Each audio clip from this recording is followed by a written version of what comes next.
Pagi itu, Jalan Raya Cikopo tampak seperti biasa, padat dan riuh. Anggota lalu lintas Bribtu Yoga, 28 tahun, sedang menjalankan tugas rutinnya di pos perempatan lampu merah. Ia sudah terbiasa menilang pengendara yang melanggar, dari tidak pakai helm sampai melawan arus. Namun pagi itu, ada satu mobil yang menarik perhatiannya. Sebuah Toyota Land Cruiser hitam mengkilap, melaju pelan tapi tanpa plat nomor di bagian depan maupun belakang. Bribtu Yoga memberi isyarat tangan. Mobil itu menepi, kaca jendela turun pelan. Seorang pria berbadan tegap, berambut cepak, dan mengenakan kacamata hitam menatap lurus ke arah Yoga.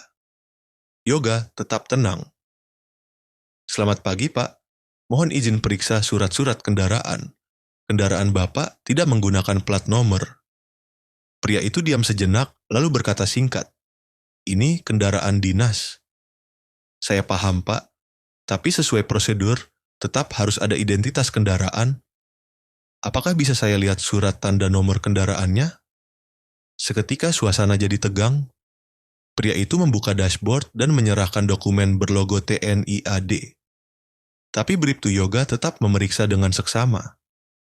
Nalurinya sebagai polisi bicara, ada sesuatu yang tidak beres. "Maaf, Pak. Ini surat tanda nomor kendaraan atas nama institusi. Apakah bisa saya lihat KTA atau identitas pribadi Bapak?" Pria itu tersenyum tipis. "Kamu yakin ingin lanjut?" Yoga menelan ludah. Ada getaran kecil di hatinya, tapi ia tetap bertahan. "Saya hanya menjalankan tugas, Pak." Tiba-tiba, dua motor trail berhenti di belakang mobil tersebut. 4 pria berseragam loreng lengkap turun. Mereka menghampiri. Suasana berubah drastis. Warga mulai memperhatikan. Salah satu dari mereka berbisik pada pria di mobil yang ternyata adalah Letkol Rahman, perwira tinggi dari satuan elit. Letkol Rahman turun dari mobil. Tatapannya tajam. Ia berdiri di depan Yoga. "Kamu siapa namamu?" "Bribtu Yoga, Pak." "Baik, Bribtu Yoga. Kamu berani menilang mobil ini?" "Saya hanya menjalankan aturan, Pak." Hening. Semua orang menahan napas. Letkol Rahman lalu mengangguk pelan dan tersenyum. "Bagus. Kita butuh polisi seperti kamu." Tapi sebelum Yoga bisa merasa lega, Letkol Rahman menambahkan, "Tapi kamu harus siap menerima konsekuensi. Karena yang kamu tilang bukan mobil biasa. Dan kamu baru saja menarik perhatian banyak pihak." Setelah Letkol Rahman memberikan ucapan yang ambigu kepada Bribtu Yoga, suasana di perempatan menjadi tak biasa. Para pengendara yang tadi sempat berhenti mulai memotret dan merekam kejadian itu. Bribtu Yoga berdiri diam, mencoba menenangkan diri. Letkol Rahman mendekat sedikit dan berbisik, "Saya suka ketegasanmu, tapi urusan ini bisa melebar." Setelah itu, ia memberi isyarat kepada anak buahnya. Tanpa banyak bicara, mereka kembali naik ke motor trail dan mobil SUV. Dalam sekejap, mereka menghilang ke arah tol Jagorawi. Yoga menghela napas lega. Tapi hanya sebentar. Tak sampai 5 menit setelah kejadian itu, Handy Talkie di pinggangnya berdering. Suara dari Polsek berbunyi, "Bribtu Yoga, segera ke kantor. Kapolsek ingin bicara." Kantor Polsek, 30 menit kemudian Kapolsek Kompol Hendra, pria berumur 50-an dengan nada suara berat dan tegas, menatap tajam begitu Yoga masuk ke ruangannya. "Kamu tadi menilang siapa?" "Mobil dinas tanpa plat, Pak. Saya tidak tahu siapa pengemudinya waktu itu." "Itu Letkol Rahman. Kau tahu siapa dia sebenarnya?" Yoga menggeleng. "Dia perwira tinggi pasukan elit. Dan kamu baru saja menilang kendaraan operasi. Kau pikir itu tindakan yang cerdas?" "Saya hanya jalankan prosedur, Pak." Kapolsek menatapnya lama. Lalu tanpa bicara lagi, dia menekan tombol speaker di mejanya. "Saya sudah panggil yang bersangkutan, Pak." Suara dari speaker terdengar, "Baik, pastikan dia tetap di tempat. Saya akan kirim seseorang menemuinya." Yoga merasa perutnya mengencang. Siapa yang akan datang? Kapolsek bangkit dari kursinya. "Mulai detik ini, kamu standby di kantor. Jangan kemana-mana. Dan siapkan mentalmu, Yoh." Sore hari 16.30. Waktu Indonesia Barat, sebuah mobil hitam plat merah masuk ke halaman polsek. Dua pria berpakaian sipil turun. Salah satunya memperlihatkan kartu identitas, Intel Kodam Jaya. Mereka meminta bicara empat mata dengan Bribtu Yoga. "Kami tidak ke sini untuk mengancam," kata salah satunya, suaranya tenang tapi tegas. "Tapi kamu baru saja masuk ke wilayah abu-abu. Urusanmu dengan Letkol Rahman belum selesai." Yoga menelan ludah. "Apa maksudnya, Pak? Tugas kamu hanya menilang, tapi kamu tadi terlalu jeli, sampai mempermasalahkan identitas dan surat tanda nomor kendaraannya." "Saya cuma menjalankan SOP." "Dan itu bagus. Tapi justru karena itulah kamu sekarang masuk daftar perhatian." Sebelum mereka pergi, salah satu dari mereka memberi Yoga secari kertas kecil. "Kalau kamu mau tahu apa sebenarnya yang kamu hentikan tadi pagi, datang ke alamat ini. Tapi sendiri, tanpa seragam." Yoga membuka lipatan kertas itu, tertulis, "Gudang Lama, Cililitan. 23.00 waktu Indonesia Barat. Pukul 22.45 waktu Indonesia Barat. Langit di atas Cililitan mulai diselimuti mendung. Bribtu Yoga berdiri di ujung gang sempit yang gelap, mengenakan jaket hoodie gelap dan celana jeans. Seragamnya ia tinggalkan di rumah. Ia memandangi sebuah bangunan tua tanpa papan nama, Gudang Lama. Ia menarik napas panjang, lalu melangkah masuk melewati pagar setengah terbuka. Di dalam gudang suasana remang, lampu neon berkedip, bau oli dan karat menyengat. "Yoga?" Sebuah suara berat memanggil dari sudut ruangan. Ternyata pria itu, salah satu intel yang tadi siang mendatanginya di kantor polisi. Di belakangnya ada peta besar Jakarta, foto-foto satelit, dan beberapa berkas rahasia di meja. Yoga tertegun. "Apa ini, Pak?" "Operasi pengintaian. Letkol Rahman sedang jalankan misi dalam negeri yang sangat sensitif."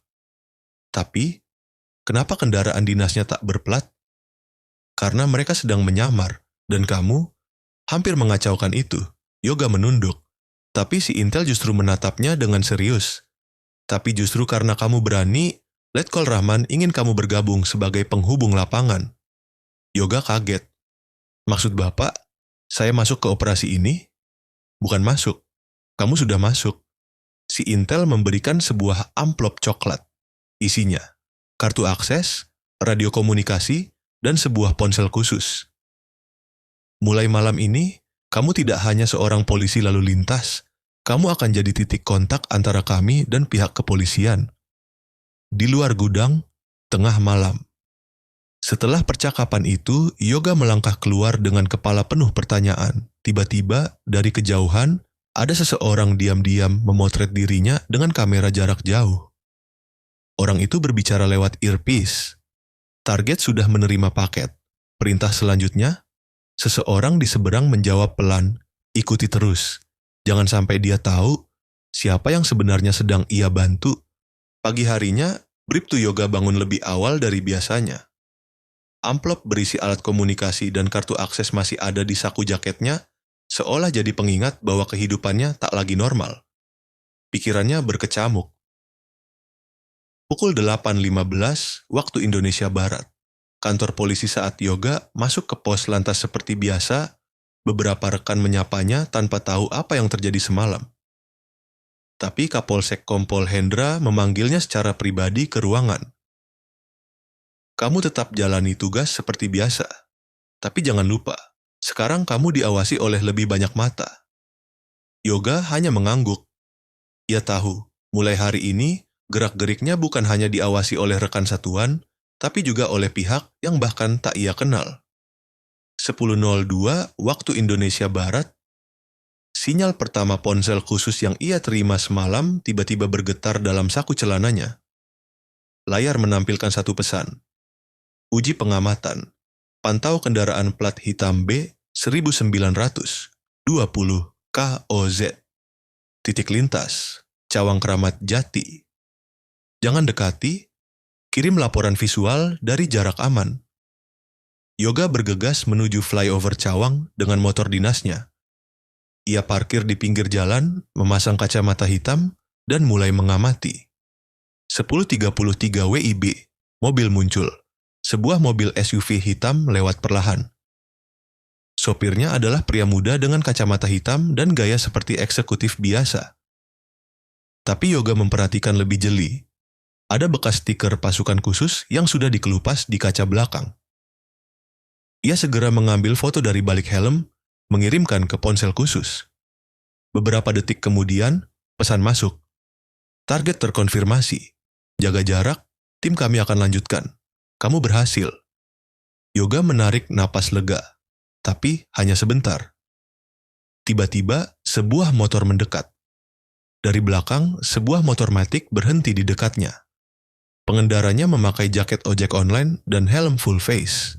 Tanpa berkata apa-apa, orang itu menyelipkan sebuah flash disk kecil ke saku jaket Yoga, lalu langsung tancap gas dan menghilang ke jalanan padat. Ponsel Yoga kembali bergetar. Jangan buka di tempat, simpan, tunggu instruksi. Kembali ke pos sepanjang jalan kembali ke pos, Yoga tak henti berpikir. Siapa yang memberinya flash disk itu?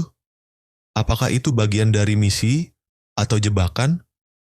Dan yang paling menakutkan, jika ada dua pihak bermain di balik layar, apakah ia sedang jadi bagian dari misi atau pion dari konspirasi? Malam hari, Bribtu Yoga duduk sendirian di kamar kontrakannya. Lampu redup, suara kipas angin berdengung pelan. Di atas meja kecil, sebuah laptop menyala, dan di sampingnya, flash disk misterius dari pengendara ojek online tadi siang. Ia ragu. Tapi rasa penasaran lebih besar dari rasa takutnya.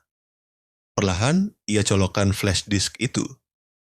File rahasia terbuka, sebuah folder otomatis terbuka. RAM 1. Di dalamnya terdapat cuplikan rekaman CCTV dari berbagai sudut Jakarta.